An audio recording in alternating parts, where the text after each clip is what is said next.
ओम श्री गुरुभ्यो नमः। श्रीमद् भगवद गीता अध्याय 7 श्लोक 24। अव्यक्तं व्यक्तिमापन्नं मन्यन्ते मामबुधय परं भावम् अजानन्तो ममाव्ययम् अनुत्तमम्। बुद्धिहीन पुरुष मेरे सर्वोत्तम अविनाशी परम भाव को नहीं जानते, अर्थात मैं अजन्मा अविनाशी होता हुआ भी अपनी माया से प्रकट होता हूँ। ऐसे प्रभाव को तत्व से न जानते हुए मन इंद्रियों से परे वे मुझ सच्चिदानंद घन परमात्मा को मनुष्य की भांति जन्म लेकर व्यक्ति भाव को प्राप्त हुआ मानते हैं। भगवान सच्चिद आनंद स्वरूप हैं और जन्म मृत्यु से दूर नित्य और अविनाशी हैं, किंतु भगवान कहते हैं कि सांसारिक लोग मुझे वासुदेव और देवकी का अर्थात दशरथ और कौशल्या का पुत्र 5 तत्वों का पुतला समझते हैं। अर्जुन, वे मेरे वास्तविक स्वरूप को नहीं जानते। ऐसे मूर्ख मनुष्य विवेकहीन हैं, जिन्हें सत्य असत्य की पहचान नहीं है। यदि दुर्योधन को सारे संसार के लोग मिलकर कहते कि श्री कृष्ण स्वयं परमेश्वर हैं, इनकी तो उपासना कर, तब भी शायद वह नहीं मानता। उनकी दृष्टि में तो भगवान एक ग्वाले और गोपियों से खेलने वाले व्यक्ति थे। यदि भीष्म पितामह से कोई कहता कि श्री कृष्ण ग्वाले हैं, तो वह कदाचित स्वीकार नहीं करते। उनकी दृष्टि में श्री कृष्ण परब्रह्म पूर्ण परमेश्वर थे। महाभारत के युद्ध में जब अश्वत्थामा ने नारायण बाण चलाया, जो शायद पांडवों की समस्त सेना को जलाकर भस्म कर देता, तभी भगवान कृष्ण ने अर्जुन को कहा, अपनी रक्षा के लिए धनुष बाण छोड़कर मेरे पीछे पीठ करके बैठ जाओ। अर्जुन ने कहा, यह तो कायरता होगी, जो इतनी वीरता होते हुए भी मैं धनुष बाण को पीठ दिखा दूं। भगवान ने कहा, अर्जुन हठ मत कर, यहाँ वीरता का काम नहीं है। अंत में अर्जुन ने स्वीकार किया और सारी सेना ने भी यह आज्ञा मानी, किंतु भीमसेन बड़ा हठी था, उसने नहीं मानी। तब भगवान ने स्वयं उसके पास जाकर उसे अपने आलिंगन में जकड़ लिया और स्वयं बाण की ओर पीठ कर दी। अतः बाण दोनों को नहीं लगा। भगवान ने उसे अपने मुख में डाल लिया। भीष्म पितामह ने उस समय कहा कि कृष्ण, तुम धन्य हो। मैंने पहले ही कहा था कि जिसकी ओर कृष्ण है उसे कोई भी जीत नहीं सकता, अन्यथा यह एक बाण पांडवों की सारी सेना को खत्म करने के लिए पर्याप्त था। किंतु जिसका साथी स्वयं परमात्मा है, उसका कोई बाल विवाह का नहीं कर सकता। दुर्योधन और दुशासन कृष्ण को अपने से हीन मानते थे और घृणा की दृष्टि से देखते थे। युद्ध में सहायता लेने के लिए जब दुर्योधन और अर्जुन दोनों भगवान कृष्ण के पास गए, तब भगवान ने उनसे कहा कि एक और बिना हथियार मैं अकेला और दूसरी ओर मेरी सारी सेना शस्त्रों के साथ में होगी। तब दुर्बुद्धि दुर्योधन ने प्रसन्न होकर उनकी सेना को स्वीकार किया, क्योंकि उसने मन में सोचा कि स्वयं कृष्ण तो एक नर हैं, जो नृत्य करना, गीत गाना, बांसुरी बजाना एवं गोपियों को मोहित करना जानते हैं। यदि जरासंध से पूछा जाता तो वह कहता कि कृष्ण एक खिलाड़ी हैं। 18 बार उसने युद्ध में भगवान से हार खाई, तब भी भगवान की महिमा को न जान सका। कंस की दृष्टि में कृष्ण उसका काल थे। उद्धव और अक्रूर उन्हें भीष्म पितामह की भांति परब्रह्म परमात्मा समझते थे। भगवान तो चाहते थे कि सभी उनके वास्तविक स्वरूप को जानकर आनंद प्राप्त करें, किंतु मूर्ख पुरुषों के लिए ऐसा करना संभव ही नहीं है। जो मनुष्य परम धाम की इच्छा रखते हैं, उन्हें चाहिए कि भगवान कृष्ण अथवा भगवान राम को साक्षात ब्रह्म समझकर उनकी उपासना करें, तो उन्हें अविनाशी सुख की प्राप्ति होगी। रावण बड़ा विद्वान था, किंतु उसकी बुद्धि ऐसी थी जिससे वह श्री रामचंद्र की महिमा को न जानकर उन्हें साधारण वनवासी राजकुमार समझकर उससे व्यवहार कर रहा था। अर्थात मूर्ख केवल अनपढ़ लोग ही नहीं होते हैं, किंतु बड़े बड़े विद्वान भी महामूर्ख हो सकते हैं यदि उन्हें सत असत का विचार ही नहीं है और वे परमेश्वर को नहीं जानते। इस श्लोक में भगवान का यही कथन है कि जिनकी बुद्धि शुद्ध नहीं है वे मूर्ख हैं और मुझे नहीं पहचान सकते।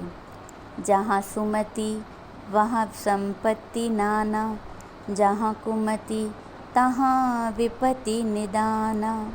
रामायण। जहाँ शुद्ध बुद्धि है वहाँ सभी पदार्थ प्राप्त होते हैं, परंतु जहाँ कुमति है वहाँ विपत्तियाँ आकर ठहर जाती हैं। प्रश्न उठता है कि शुद्ध बुद्धि कैसे प्राप्त की जाए। शुद्ध आहार और व्यवहार से ही शुद्ध बुद्धि प्राप्त की जा सकती है, जिससे ईश्वर का यथार्थ ज्ञान प्राप्त करना चाहिए। अन्न का बुद्धि पर गहरा प्रभाव पड़ता है। यदि अन्न शुद्ध नहीं है तो मन भी मलिन हो जाता है और बड़े बड़े विद्वान इस प्रभाव के कारण बुरे कर्म करते हैं। एक चोर के घर का अन्न खाने के कारण एक विद्वान ब्राह्मण की बुद्धि इतनी बदल गई कि वह दुष्ट और दुराचारी बन गया। न केवल अन्न का किंतु जल का भी प्रभाव पड़ता है। यदि घर में पाठ रखवाया जाता है तो पानी से भरा हुआ एक नया मटका भी रखा जाता है। अन्न और जल पर वाणी का प्रभाव पड़ता है और वह अमृत के समान बन जाता है, जिसके पीने से अच्छे विचार और मन में शांति आती है। इसलिए जल भी सावधानी से पीना चाहिए, जहाँ तहाँ से नहीं पीना चाहिए। यह देखना चाहिए कि किसने भरा है, किस आय से उस पर व्यय हुआ है, गिलास स्वच्छ है या नहीं। इसमें घृणा का प्रश्न नहीं है, किंतु शुद्धता आवश्यक है। जिसके हाथ की पकी हुई रोटी खाते हैं उसकी विचारधारा का प्रभाव हमारी बुद्धि पर पड़ता है। शुद्ध बुद्धि के लिए हमारा खान पान और व्यवहार शुद्ध होना चाहिए। उसके साथ ईश्वर का भजन करना भी आवश्यक है, किंतु उसका भजन भी शुद्ध बुद्धि वाले मनुष्य ही कर सकेंगे। भगवान के जन्म और कर्म सब दिव्य हैं, न कि मनुष्य के समान कर्मों के फल भोगने के लिए। वह अपनी इच्छा अनुसार अवतार धारण कर संतों और महात्माओं की रक्षा और सहायता करने के लिए और दुष्टों का नाश करने के लिए ही इस जगत में प्रकट होते हैं।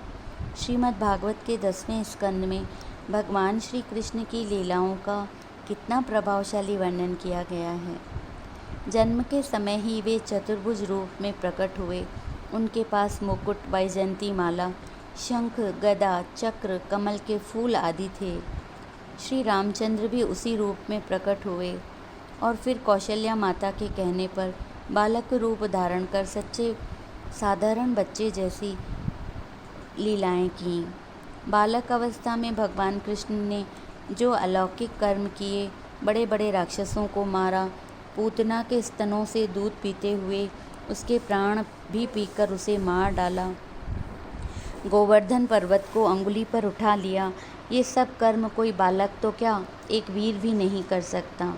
श्री रामचंद्र ने समुद्र पर पुल बंधवाया और किसी भी शस्त्र के बिना केवल धनुष बाण से रावण जैसे बलवान और उसकी सारी सेना को समाप्त कर दिया। यह सब बताता है कि श्री कृष्ण और श्री राम स्वयं परमात्मा के रूप थे और पूर्ण ब्रह्म थे। भगवान में परम भाव होना नितांत आवश्यक है। इसके लिए सभी दृष्टांत शास्त्रों में लिखे हुए हैं। एक कथा। सत्यवती नाम की एक स्त्री थी।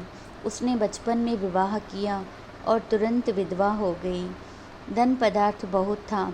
उसने सोचा यह सब पतिदेव का है और इसलिए उसके नाम पर सुंदर मंदिर बनवाया, जहाँ सर्वदा लंगर लगा रहता था और सत्संग भी हुआ करता था। अनेक संत महात्मा भी आते जाते रहते थे। जैसे तालाब पर अनेक पशु पक्षी पानी पीते हैं तो वहाँ कभी कभी हंस भी आ जाते हैं, वैसे ही उस मंदिर में एक सिद्ध महात्मा आए। उनके पास ठाकुर जी की एक सुंदर मूर्ति थी। वे उसे सदैव अपने पास रखते थे और सोने के समय भी अपनी खाट पर रखते थे, जिससे वह भी आराम करें। सत्यवती ने उस मूर्ति को देखा तो उसका उस मूर्ति से प्रेम हो गया। उसकी इच्छा हुई कि यदि यह मूर्ति प्राप्त हो तो मैं उसकी सेवा किया करूं। मुझे पुत्र नहीं है, इस ठाकुर का ही नाम बाल मुकुंद रखकर उसका पुत्र के समान पालन पोषण करूं। उसने महात्मा से वह मूर्ति मांगी, किंतु उन्होंने कहा कि इस मूर्ति में तो मेरे प्राण हैं, अतः ऐसी दूसरी मूर्ति बनवाते हैं। ऐसा किया गया। साधारणतः सभी मूर्तियाँ धातु, कागज या पत्थर की होती हैं, किंतु जब उनमें वेद मंत्रों के द्वारा प्रतिष्ठा करके प्राण डाले जाते हैं तभी वे ठाकुर की मूर्तियाँ मानी जाती हैं और पूजा करने योग्य होती हैं। दुकानों पर मूर्तियाँ रखी जाती हैं पर उन्हें कोई नमस्कार नहीं करता। महात्मा ने उस स्त्री का सब कार्य स्वयं किया। तत्पश्चात वह मूर्ति उसे देते हुए कहा, ले लो अपना बाल मुकुंद भगवान। सत्यवती अत्यंत प्रसन्न हुई। रात दिन उस मूर्ति से प्रेम करती थी। उसे नहलाकर अपनी गोदी में रखकर खिलाती थी, आराम कराती थी। ऐसा प्रेम करती थी जैसी कोई माँ अपने पुत्र से करती है। यदि कोई स्त्री उसे बाहर से बुलाती थी तो वह कहती थी, मैं कैसे आऊँ, मेरा बाल मुकुंद तो अकेला है। उसमें उसकी सच्ची भावना थी। भगवान तो होते ही भावना के भूखे हैं। एक दिन एक पंडित श्रीमद् भागवत की कथा कर रहे थे तो यह प्रसंग आया कि जब श्री कृष्ण ने माता यशोदा की दही मक्खन की मटकी तोड़ दी और हथेली में मक्खन लेकर खाने लगे तो यशोदा ने उन्हें रस्सी से बांध दिया।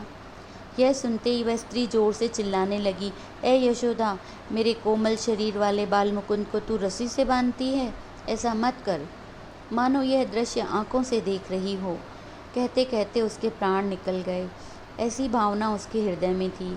मूर्ति पूजा में जिसका सच्चा प्रेम है वे उसमें ईश्वर का दर्शन अवश्य करते हैं, तत्व को भी प्राप्त करते हैं, किंतु यह तभी होगा जब प्रेम और श्रद्धा से उनकी बुद्धि निर्मल और शुद्ध हो जाती है। अशुद्ध बुद्धि वालों को ऐसा प्रेम कभी नहीं होगा। ओम शांति शांति शांति।